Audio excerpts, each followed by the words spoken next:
That old fence is ugly. It's killing my property value. My grandfather built it by hand 40 years ago before this HOA even existed.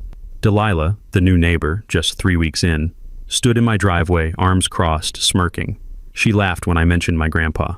Time to update, sweetie. He's not here to cry about it anymore. 3 days later, $50 HOA violation notice in my mailbox. Unsightly structure. She reported me behind my back. That's when I smiled. Because what this entitled Karen didn't know was something that would change everything.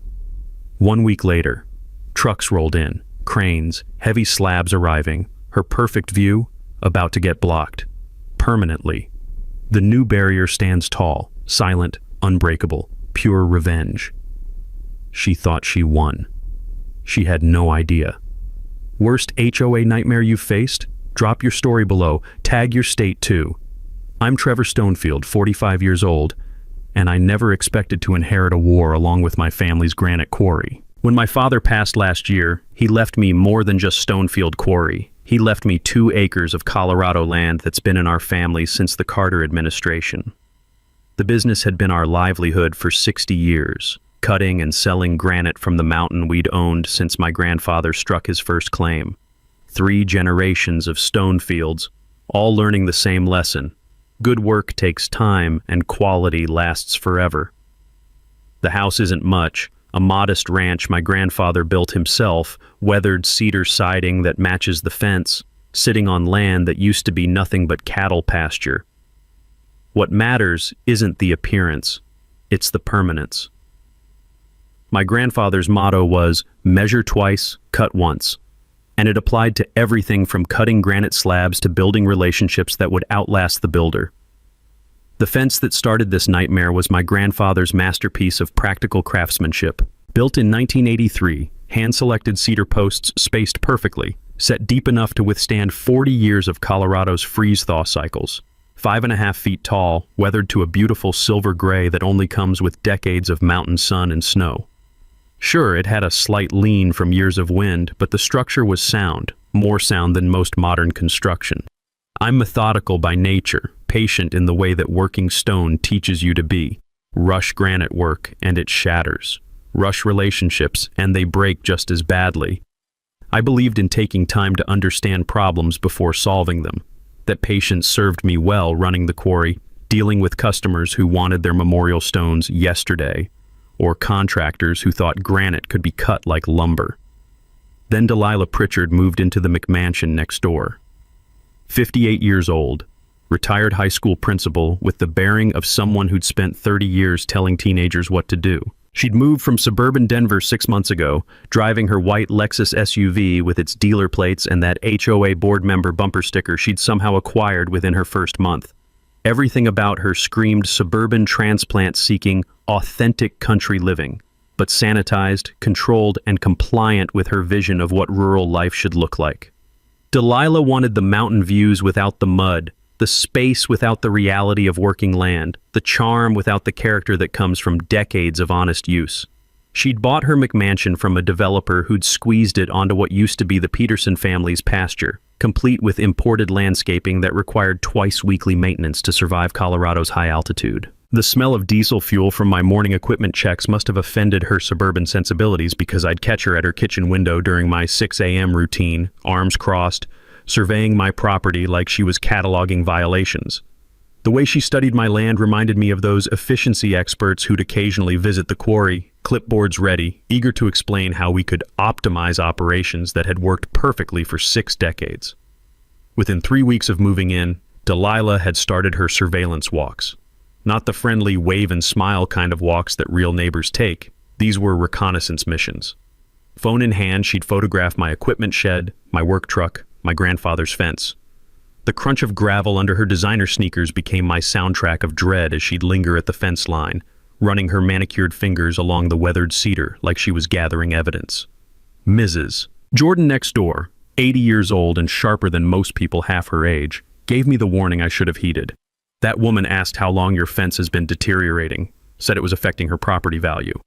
The metallic taste of irritation filled my mouth as I watched Delilah measure my fence line with her eyes, calculating angles, planning something that definitely wasn't going to involve a neighborly conversation. 3 weeks after our driveway confrontation, I discovered exactly how people like Delilah Pritchard operate.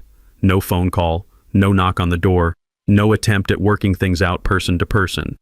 Just bureaucracy, weaponized against my family's 40-year legacy. The HOA violation notice arrived on a Thursday morning, certified mail requiring my signature like I was some kind of criminal. The envelope crackled between my fingers, thick paper, official letterhead, the kind of bureaucratic weight that's designed to intimidate. Violation notice, structure non-compliance, screamed the header in blood-red text. Property owner is hereby notified that the fence structure located on the eastern boundary of Lot 47 violates current community standards as outlined in Section 12.3 of the HOA covenant. Said structure exhibits weathering, structural lean, and aesthetic deterioration that negatively impacts neighborhood property values. My coffee turned bitter in my mouth as I read further. Aesthetic deterioration. 40 years of my grandfather's craftsmanship reduced to bureaucratic language designed to make family history sound like neighborhood blight. Fine assessed, $50. Property owner has 30 days to remedy violation by replacing structure with HOA-approved fencing materials and design. The signature line made my jaw clench. Submitted by Delilah Pritchard, HOA board member, Aesthetic Standards Committee. She'd created a committee, given herself a title, made it official. But Delilah wasn't satisfied with her opening shot. 2 days later, she escalated with the calculated precision of someone who'd spent 30 years navigating school district politics.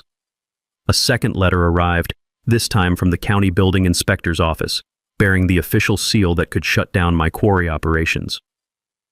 Formal complaint filed regarding potentially unsafe structure requiring immediate inspection.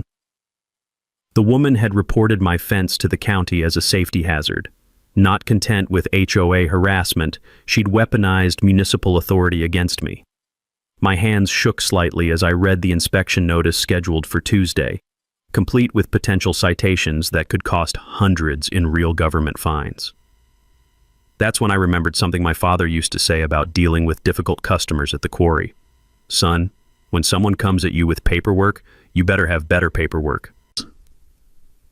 I spent that afternoon in the county courthouse, a squat brick building that reeked of old coffee and decades of bureaucratic warfare. The records clerk, a thin man whose wire-rimmed glasses had probably seen every neighbor dispute in the county, helped me dig through filing cabinets that looked older than Delilah's teaching career.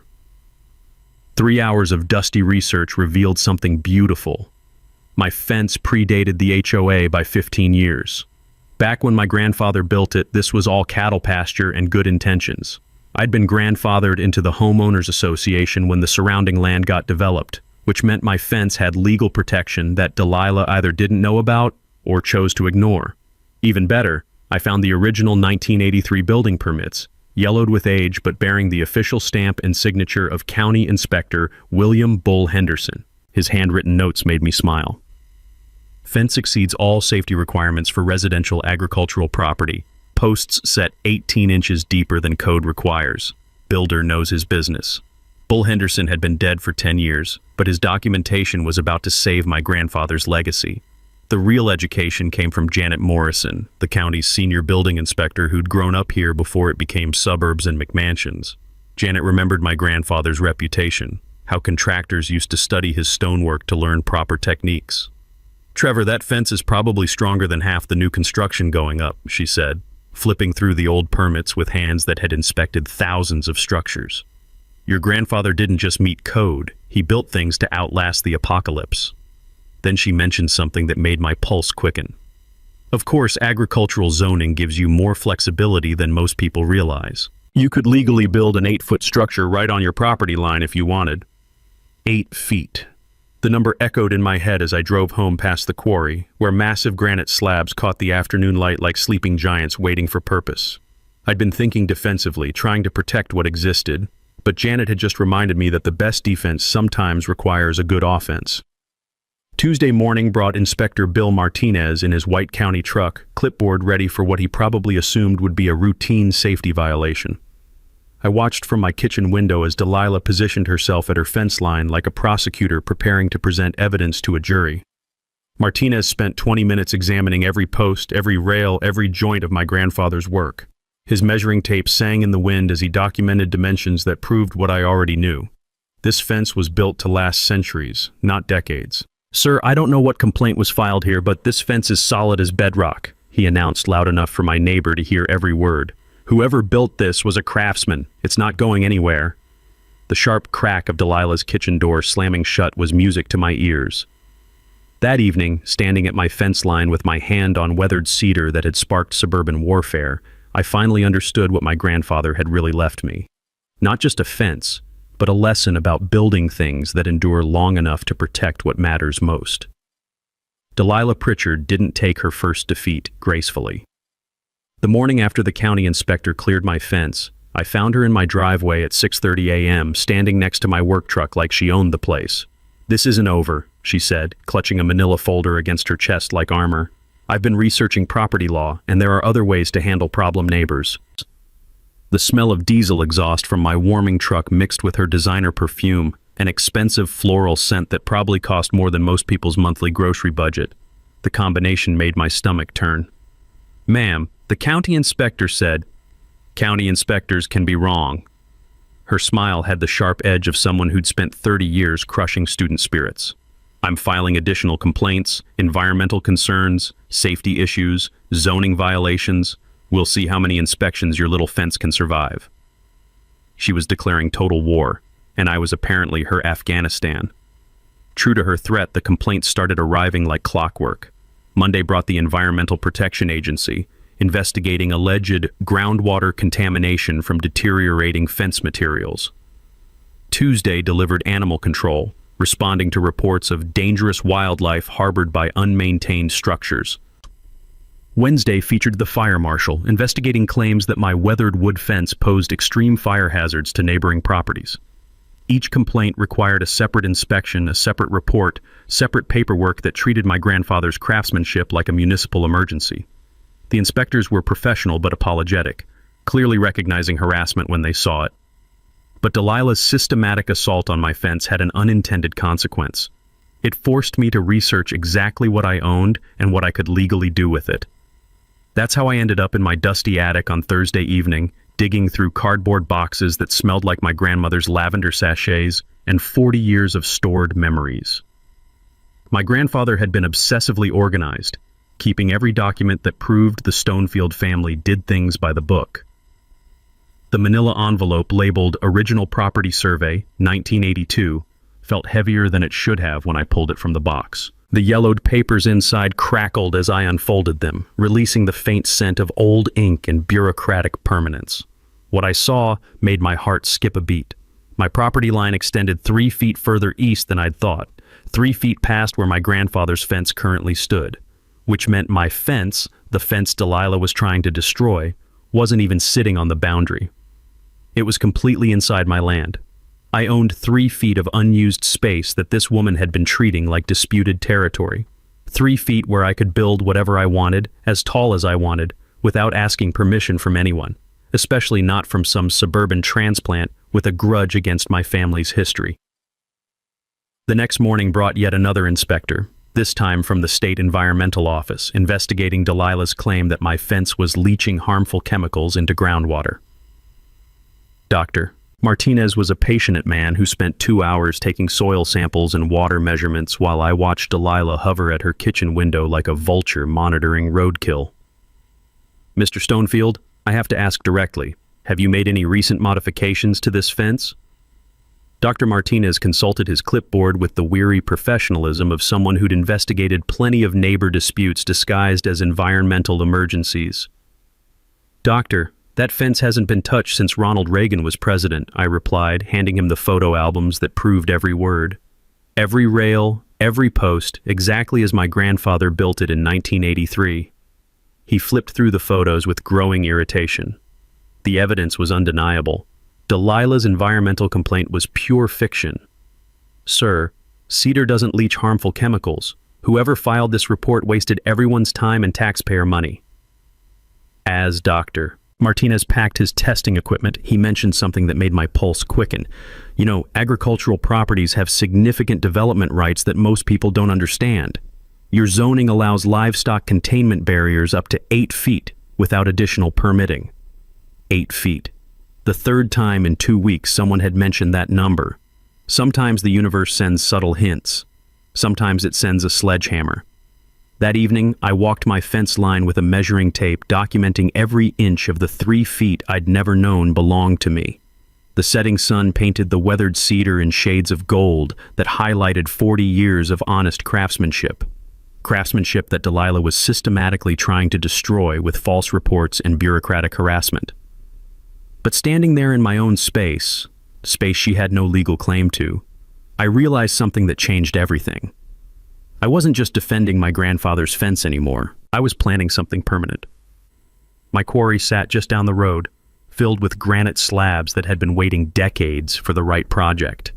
And I just discovered I had the perfect spot to build something that would outlast every complaint Delilah Pritchard could manufacture. Something 8 feet tall and absolutely, legally, unquestionably mine. Delilah's war against my fence entered its third phase on a Monday morning that started with the sound of chainsaws.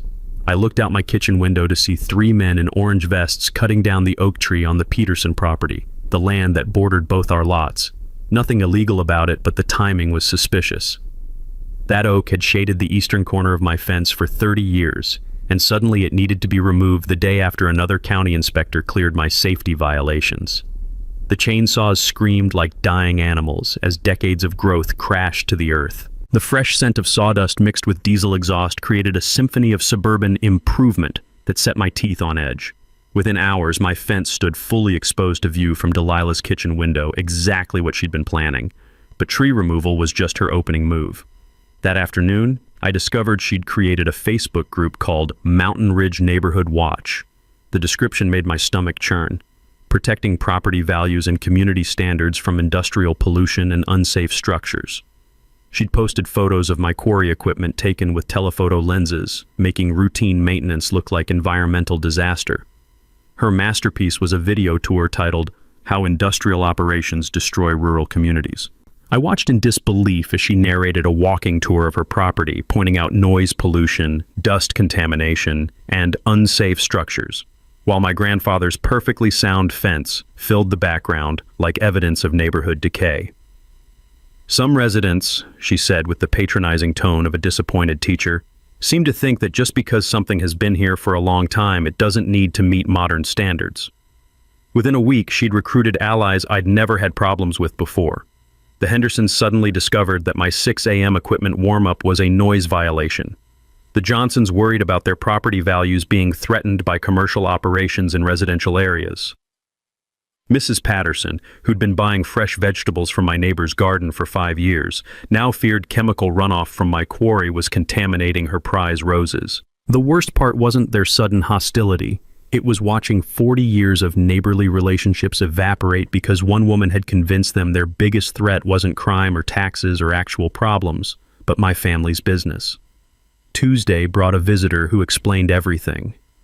Rick Brennan from Mountain Vista Development arrived in a Tesla that probably cost more than most people's houses, carrying a tablet and the kind of smile that real estate developers practice in mirrors. "Mr. Stonefield, beautiful property you have here. Prime location, mountain views, perfect for residential development." He consulted his tablet like he was reading my fortune. "We'd like to discuss a purchase offer that would set you up for comfortable retirement. 7 figures. Cash, quick closing." 20 minutes of conversation revealed the truth behind Delilah's escalating campaign. Mountain Vista had options on 4 neighboring properties, all contingent on assembling enough land for a planned community of 200 homes. My quarry was the keystone. Without it, their entire development collapsed like a house of cards. "We understand you might have some community relations challenges that could be resolved with proper financial incentives," Brennan continued, his tone suggesting he knew exactly who was causing those challenges. "Mrs. Pritchard mentioned you're dealing with neighbor concerns. We have experience smoothing over these kinds of situations." The puzzle pieces clicked together with the satisfying precision of properly cut stone. Delilah wasn't just an entitled neighbor with aesthetic complaints. She was a recruitment agent for developers, systematically poisoning my relationships until selling became my only escape from social isolation. I thanked Brennan for his time and declined his generous offer, but my mind was already 3 moves ahead. This wasn't about fence violations or environmental concerns. This was about forcing me off land my family had owned since Carter was president, turning working property into another suburban subdivision where authentic rural character got replaced by HOA-approved mediocrity. That evening, I called Tom Rodriguez, the lawyer who'd handled my father's estate. Tom's voice carried the satisfaction of someone who'd been hoping for a case this clear-cut for years. "Trevor, what you're describing is tortious interference with property rights. If we can prove coordination between her harassment and the developer's acquisition strategy, we're talking serious legal consequences." Papers rustled in the background. "Document everything, every post, every complaint, every neighbor she turns. We're building a harassment case that'll make her regret leaving Denver." But legal action takes time, and time was something Delilah wasn't giving me. Every day brought new complaints, new allies to her cause, new pressure to sell out and move away from everything my grandfather had built.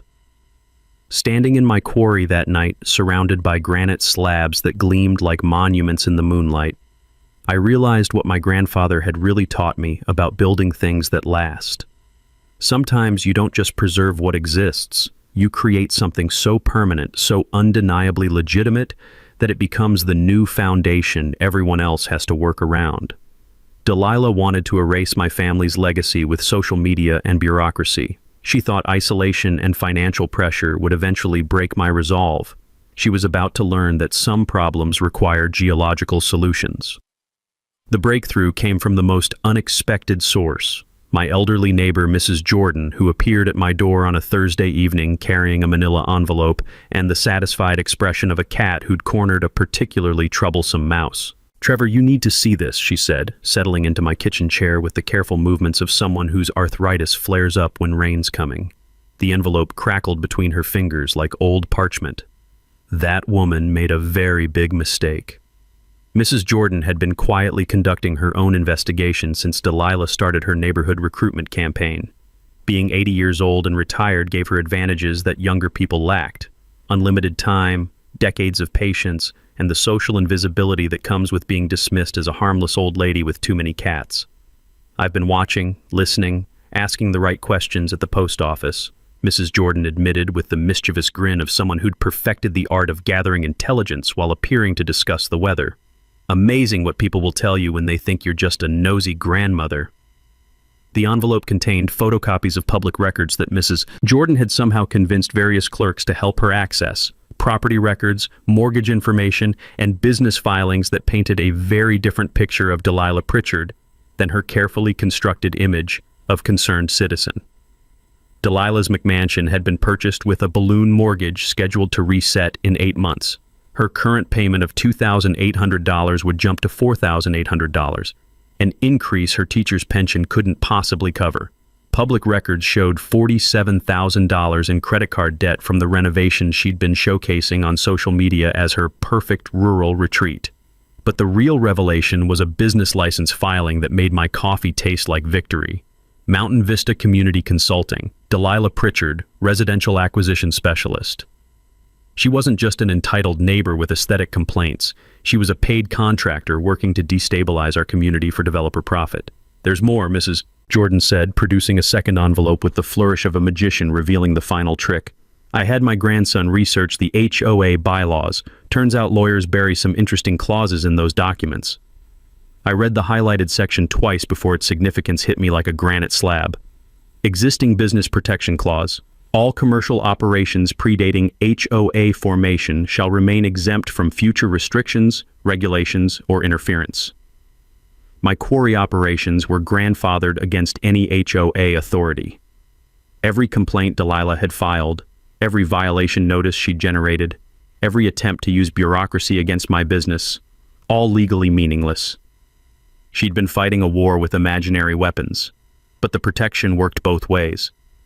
If my existing operations were immune to HOA interference, then any expansion or modification supporting those operations would be equally protected. New equipment storage, facility improvements, even additional structures for agricultural or industrial purposes, all covered under the original covenant. Mrs. Jordan, how did you figure all this out? Her laugh was pure delight. 40 years of teaching high school, dear. Teenagers think they're sneaky, but they've got nothing on entitled suburban women who think everyone else is stupid. She tapped the documents with a gnarled finger that had probably graded 10,000 essays. I just applied the same investigative techniques I used catching plagiarism. The revelation shifted everything. Delilah's escalating harassment wasn't personal vindictiveness. It was professional desperation. Mountain Vista needed land commitments within 6 months to maintain their development permits. Her balloon mortgage reset meant financial disaster without the acquisition bonus. She wasn't fighting for neighborhood standards. She was fighting for survival. That night, studying Mrs. Jordan's intelligence like battle plans, I realized Delilah had been playing checkers while I'd been learning chess. She thought HOA authority and community pressure were her strongest pieces. She had no idea I'd just discovered I was immune to every move she could make. The next morning I stood in my quarry surrounded by enough granite to build a monument, and for the first time in weeks, I was genuinely excited about construction. My cousin Jake arrived at 7 a.m. in his battered pickup, work boots crunching across gravel that sparkled with granite dust in the early light. Jake had been cutting stone since we were teenagers, learning from the same grandfather who'd taught us both that good work speaks louder than words. More importantly, he owed me a favor from when I'd donated granite for his daughter's memorial garden. "Trevor, you sure about this?" he asked, running calloused hands along a massive slab that gleamed like polished pewter. 7 feet tall, 200 feet long, that's not a fence, that's a geological event. "Exactly what I'm going for," I replied, inhaling the familiar scent of stone dust that had filled my lungs since childhood. "Delilah wants to erase 40 years of family history. Time to give her something that'll last 400. Jake pulled out his measuring tape, the metallic snap echoing across the quarry as he began calculating foundation requirements. "Granite this size needs footings 36 inches deep. Below frost line or Colorado winters will heave it apart like tissue paper." He scribbled notes with the methodical precision of someone who'd learned that stonework mistakes last forever. When you're building something permanent, every measurement matters the first time. But my real stroke of genius wasn't architectural. It was agricultural. A phone call to county zoning confirmed what I'd researched. Colorado's right-to-farm laws allow livestock owners to build protection barriers up to 8 feet without additional permits. The state considers agricultural operations sacred ground that suburbs can't touch. "You're buying livestock to spite your neighbor?" Jake laughed, sketching interlocking stone patterns with the enthusiasm of someone who appreciated elegant problem-solving. Grandfather would have loved this legal loophole. The livestock purchase was strategic brilliance disguised as rural living. 3 Nigerian dwarf goats and 2 sheep would cost less than $1,000 but provide bulletproof legal justification for my granite fortress. Small animals, minimal maintenance, maximum bureaucratic protection. Agricultural exemptions trump HOA authority every single time. Miguel Santos appeared that afternoon driving a concrete truck that rumbled like distant thunder across my driveway. Miguel had been buying granite for church projects for 15 years, and he offered to trade foundation work for enough stone to complete their parish memorial wall. "My crew can handle excavation and concrete," he said, consulting blueprints with professional interest. "Save you $5,000. Get us the materials we need for God's work." The smell of wet concrete filled the air as Miguel's team began excavation, their shovels striking bedrock with the solid ring that means you've hit foundation material that'll outlast civilization. 3 feet deep, reinforced with rebar, poured to tolerances that would support twice the weight we planned to stack on top. Community support arrived faster than I'd expected. Mrs. Jordan appointed herself project coordinator, appearing with a clipboard and the organizational efficiency of someone who'd managed decades of school fundraisers. "The Hendersons called to apologize," she announced, consulting notes written in careful teacher script. "Seems they've reconsidered their HOA complaints now that they understand what's really happening here." Word travels fast in rural communities, and news of my granite wall was spreading like wildfire through coffee shops and feed stores. The Johnsons stopped by to express regret for their brief alliance with Delilah, explaining they'd been caught up in property value hysteria, but realized their real mistake was letting fear override 40 years of neighborly trust. By Thursday, volunteers were arriving with everything from equipment to homemade sandwiches. The high school shop teacher requested permission for a field trip on traditional stonework. "These kids need to see craftsmanship that doesn't come from YouTube tutorials," he explained. watching Jake demonstrate proper stone-cutting techniques that our grandfather had perfected decades before the internet existed. The psychological element was as carefully planned as the engineering. Nigerian dwarf goats are natural entertainers, small, friendly, and irresistibly appealing to anyone under 12. My property would become the neighborhood's unofficial attraction, drawing families for spontaneous visits that would transform my reputation from problem neighbor to the guy with adorable farm animals. While Delilah's granite wall would permanently block her million-dollar mountain view, the goats would steal her victim narrative completely. Hard to maintain community sympathy when children are giggling at baby animals just beyond your property line. That evening, reviewing structural plans and livestock catalogs under the warm glow of my kitchen light, I felt the deep satisfaction that comes from solving complex problems with simple solutions. Delilah had tried to weaponize bureaucracy against 3 generations of honest work. She was about to discover why you don't start fights with families who've been moving mountains professionally for 60 years. The foundation would cure for exactly 7 days. Then the real construction would begin. Delilah's panic reached fever pitch the moment Miguel's concrete truck appeared in my driveway. I watched from my kitchen window as she paced her back deck like a caged animal, phone pressed to her ear, gesturing wildly at the excavation happening just beyond her property line. Within an hour, she'd made her desperation official. A certified letter arrived from Pritchard Legal Consulting. Apparently, she'd given herself yet another impressive title, demanding immediate cessation of all unpermitted construction activities and threatening emergency legal action to protect community interests. The woman had moved beyond HOA complaints into full vigilante mode, appointing herself the neighborhood's legal enforcement officer. Her letter cited municipal codes, environmental regulations, and construction permits with the confidence of someone who'd spent considerable time researching ways to stop projects she had no authority to control. But Delilah's real escalation came that night, when security cameras I'd installed after her previous harassment captured something that crossed every legal line she'd been dancing around. At 11:47 p.m., a figure in dark clothing approached my construction site carrying what appeared to be a crowbar. The infrared footage showed someone systematically damaging the wooden forms that would shape tomorrow's concrete pour, forms that had taken Jake's crew 6 hours to build to precise specifications. The sabotage was methodical, deliberate, and expensive. Broken forms meant delayed construction, wasted materials, and additional labor costs that could easily reach several $1,000s. More importantly, it meant Delilah had escalated from bureaucratic harassment to actual property destruction. Morning light revealed the full extent of the damage. Wooden forms had been pried apart, stakes pulled from the ground, and measuring strings cut with what looked like scissors or a knife. Someone had even attempted to contaminate the construction site by dumping what smelled like used motor oil into the excavated foundation area. "This is criminal mischief," Jake said, photographing the damage with his phone while careful not to disturb potential evidence. Whoever did this knew exactly what they were targeting. This wasn't random vandalism, it was construction sabotage. The repair work would cost me 2 days and $800 in materials, but the security footage was worth every penny of delay. Crystal clear video evidence of nighttime trespassing and deliberate property destruction would give Tom Rodriguez exactly the ammunition he needed for criminal charges, in addition to our civil harassment case. But Delilah wasn't finished with her desperate measures. The next morning brought a visitor that revealed just how far she was willing to go to stop my granite wall project.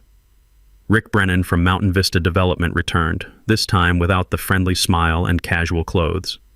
He wore an expensive suit that probably cost more than most people's monthly salary, and his Tesla was accompanied by a second vehicle containing 2 men who looked like they'd stepped out of a corporate security manual. "Mr. Stonefield, we need to discuss your construction project," Brennan said, consulting a tablet while his companions flanked him like presidential bodyguards. "There seem to be some community concerns about the scope and impact of your planned structure." And his tone carried the subtle threat of someone accustomed to getting his way through financial pressure rather than legal process. "We're prepared to significantly increase our previous offer, let's say double the original amount, if you'd consider halting construction and reconsidering our purchase proposal." The smell of expensive cologne mixed with morning dew created an oddly surreal atmosphere as this corporate delegation attempted to bribe me into abandoning my family's land. Their presence confirmed what I'd suspected. Delilah's sabotage had been coordinated with her developer handlers, and they were getting desperate enough to make personal visits. "Gentlemen, I appreciate your interest, but my property isn't for sale at any price," I replied, watching their expressions shift from confident to concerned. "And my construction project is proceeding exactly as planned, with all appropriate permits and legal protections in place." Brennan's corporate mask slipped slightly. "Mr. Stonefield, you should understand that development projects of this magnitude create certain pressures that can make life uncomfortable for non-participating landowners. Property values, community relations, municipal services, all affected by comprehensive development planning." The threat was clear even if the language remained corporate speak. Refuse to sell, and Mountain Vista would make my life miserable through every legal and semi-legal means available to well-funded development companies. "Are you threatening me, Mr. Brennan?" I asked, loud enough for Jake and Miguel to hear from their positions near the construction site. "I'm simply explaining market realities," he replied, but the damage was done. 3 witnesses had heard a development company representative essentially threaten harassment of a property owner who refused to sell. Exactly the kind of evidence that turns civil harassment cases into criminal conspiracy charges. That evening, reviewing security footage and corporate threats by lamplight, I realized Delilah and her handlers had just handed me everything I needed to end their harassment permanently. They'd moved from bureaucratic complaints to criminal sabotage to attempted bribery to direct threats. Each escalation made their desperation more obvious and my legal position stronger. But more importantly, each desperate move proved they understood something I was just beginning to appreciate. My granite wall wasn't just blocking Delilah's view, it was blocking their entire development scheme. Delilah's final desperate gambit arrived with the morning coffee and the kind of dramatic flair that confirmed she'd completely lost touch with reality. The police cruiser pulled into my driveway at 6:15 a.m., red and blue lights cutting through the dawn mist like some suburban emergency that couldn't wait for civilized hours. Officer Janet Riley stepped out with the weary expression of someone who'd dealt with enough neighbor disputes to recognize nonsense from a mile away. "Mr. Stonefield, we received a report about threatening behavior and potential assault," she said, consulting her notepad with professional skepticism. "Complainant alleges you verbally threatened her and made aggressive gestures during a property line dispute yesterday evening." The accusation was pure fiction. I'd been at the quarry until 8 p.m. 40 witnesses could confirm it, and my security cameras had recorded every moment of the previous day's activities. But Delilah had filed an official police report claiming I'd confronted her at our shared fence line, used threatening language, and made physical gestures that left her in fear for her safety. "Officer Riley, I have security footage covering every inch of my property for the past week," I said, gesturing toward the cameras that had already caught one instance of criminal mischief. "You're welcome to review everything. I guarantee you'll find that report is completely fabricated." Riley's body camera captured my calm response and the obvious lack of evidence supporting Delilah's claims, but the damage was already done. A false police report created an official record that Mountain Vista could use to paint me as the difficult neighbor in any future legal proceedings. The real escalation came 2 hours later when a white news van appeared at the end of my driveway, satellite dish extended like a mechanical flower-seeking signal. Delilah had contacted Channel 7's Problem Solver investigative team with a story about industrial operations destroying residential neighborhoods and threatening community safety. Reporter Jessica Martinez approached with the practiced sympathy of someone who'd made a career out of David versus Goliath stories. "Mr. Stonefield, we understand you're building a large wall that's blocking neighbors' views and potentially violating community standards. Would you like to respond to allegations that your construction is retaliatory and designed to harass other residents?" The interview setup was beautifully orchestrated character assassination. Delilah had provided photos making my legitimate construction look like spite-driven vandalism, testimonials from concerned neighbors worried about property values, and expert opinions from unnamed community planning specialists about the psychological impact of fortress-style barriers on residential neighborhoods.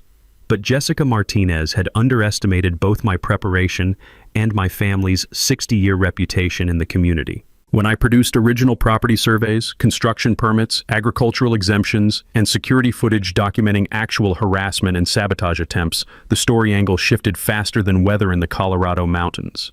Mrs. Martinez, every allegation about my construction has been investigated by appropriate authorities and found baseless, I explained, handing her documentation that painted a very different picture than Delilah's victim narrative.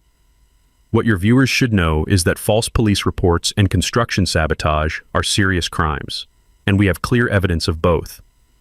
The reporter's interest sharpened when I mentioned Mountain Vista Development's financial relationship with the complainant and their systematic attempts to acquire property through harassment and pressure tactics.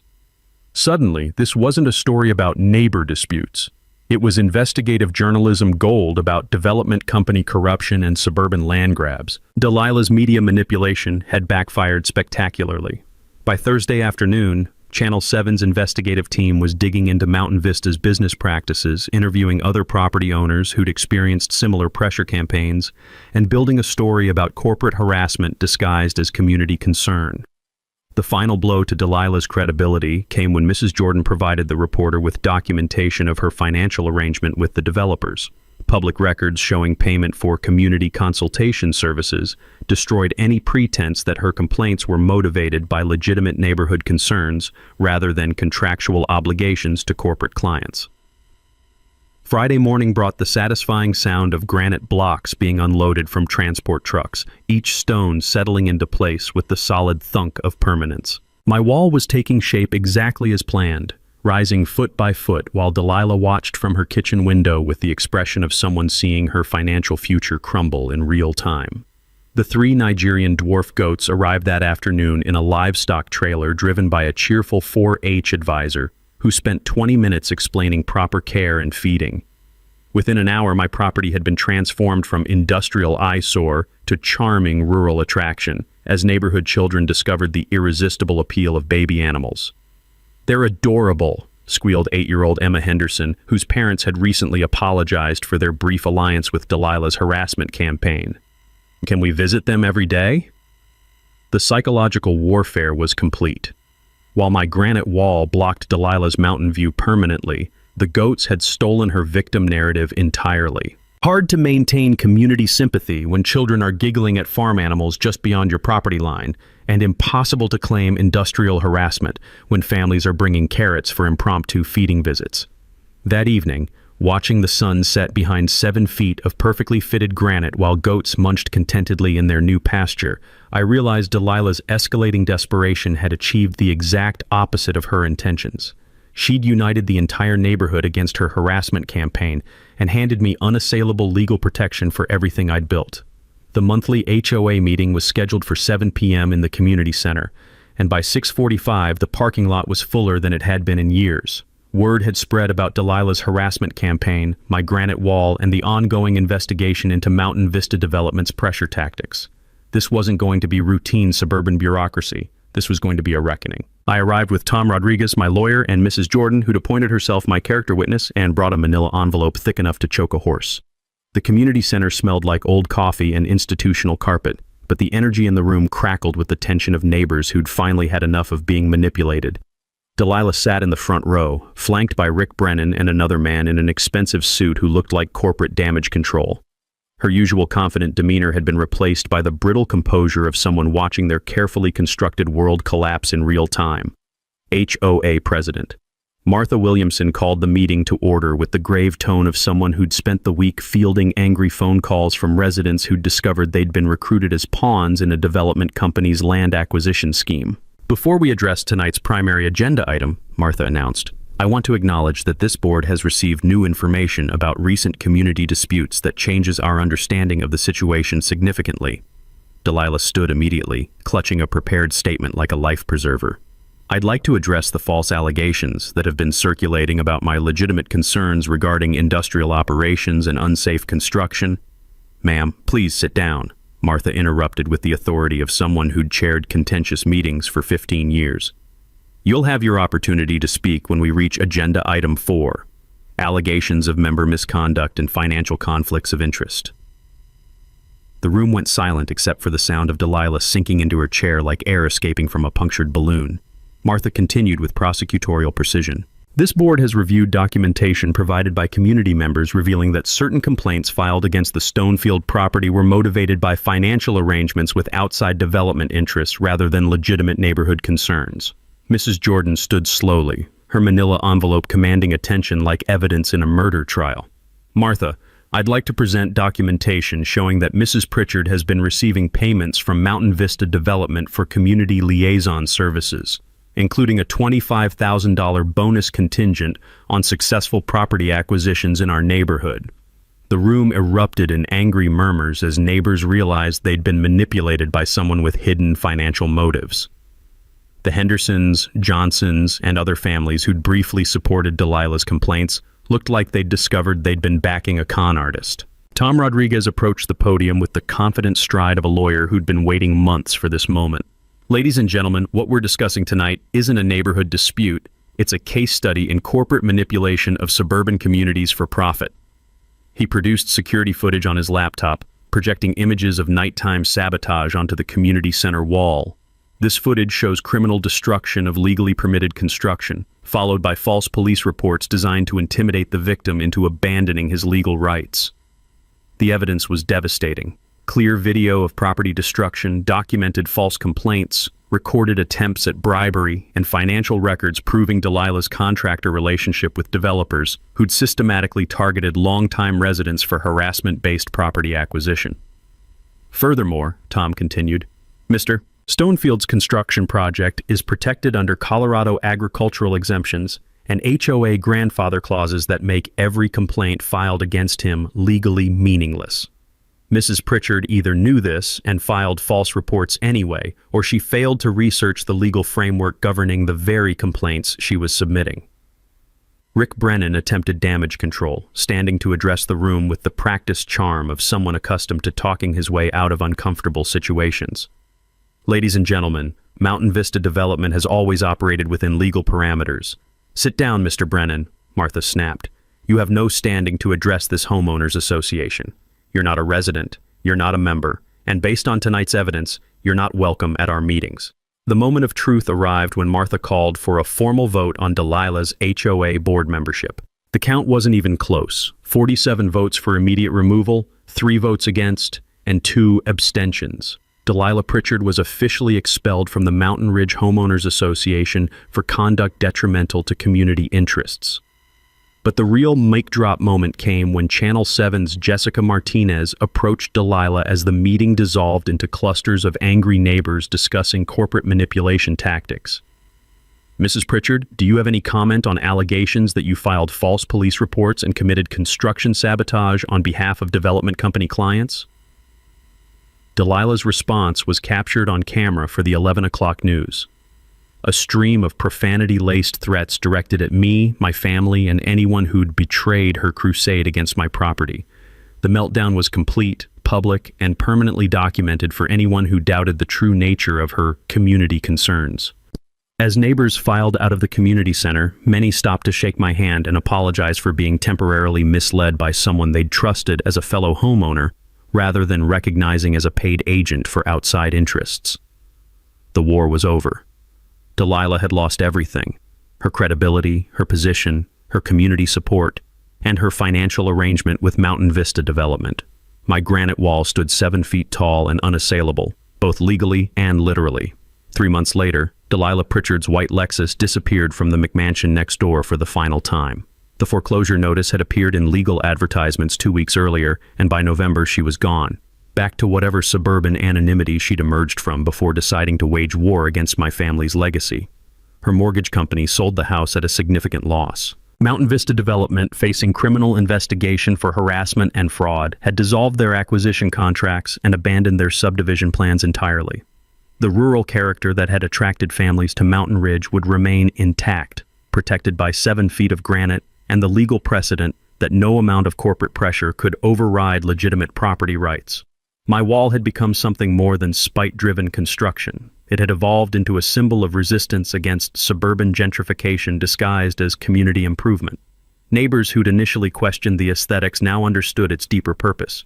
Sometimes you have to build something permanent to protect what matters most.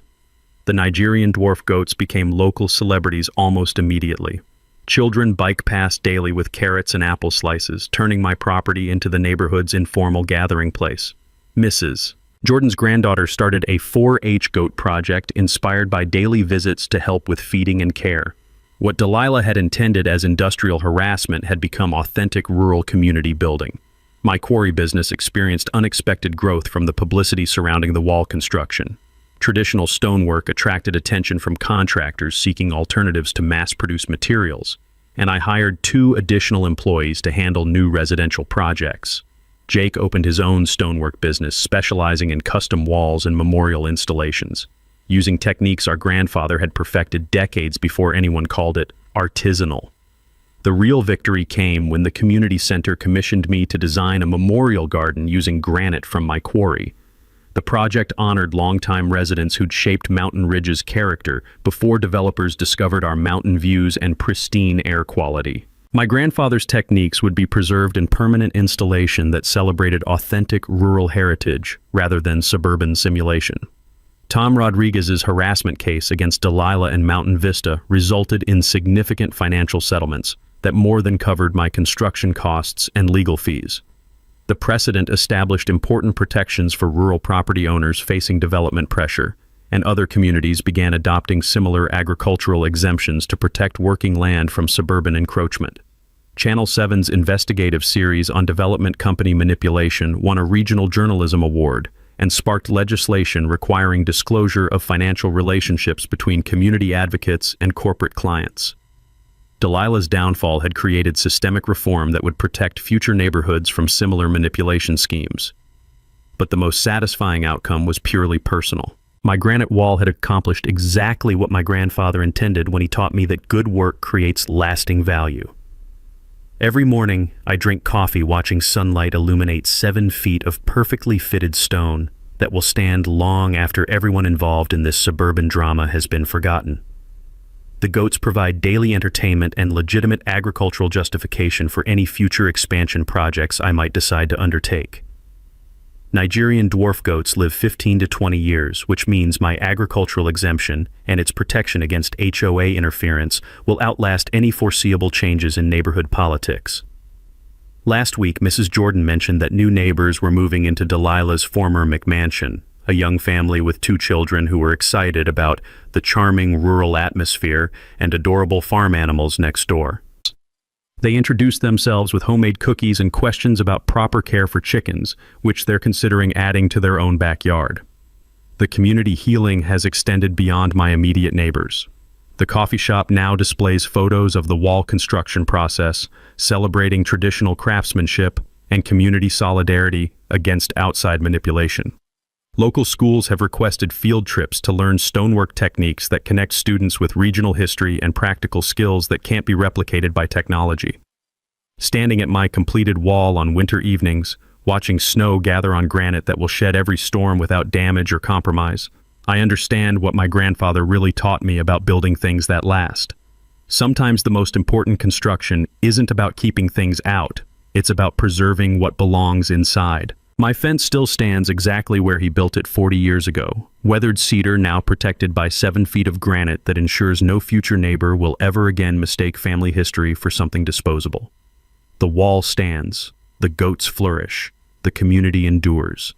And Delilah Pritchard is just an expensive memory that taught everyone the difference between authentic rural living and suburban fantasy disguised as community improvement. 3 weeks. That's how long the leader lived next to travel before deciding his grandfather's 40-year-old fence had to go.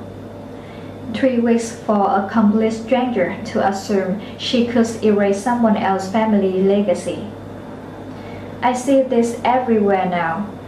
People move to rural areas wanting authentic country living, but sanitized and culture. They want mountain views without the mud, space without reality of working land. Travel understood something most folks don't.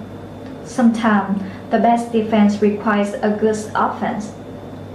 When someone tries to weaponize bureaucracy against your family history, you don't just build a new fence, you build a monument to their mistake. That's agricultural exemption Miss Jans found. Legal ammunition. Trevor didn't know he had. 8 feet, no permit required. Granite from his own quarry. Completely legal, completely permanent. Here was made this different from typical neighbor dispute. This wasn't about authentic. Delilah was the paid agent for Modern Vista Development, systematically harassing long-time residents until selling became their only escape. Trevor could force this in courts for years. Instead, he built something that outlasts every lawyer, every HOA boss, and every development scheme that's come down the road. So here's my question. Is someone in your neighborhood using the HOA as their personal weapon? Because you need to understand the law better than they understand their power. Like this, if you believe some problems need permanent solution. Subscribe for more story about regular people beating petty authorities. Share if you know someone facing this exact kind of bullying. Because there's worse built to keep things out, and worse built to remind people that some boundaries can be crossed.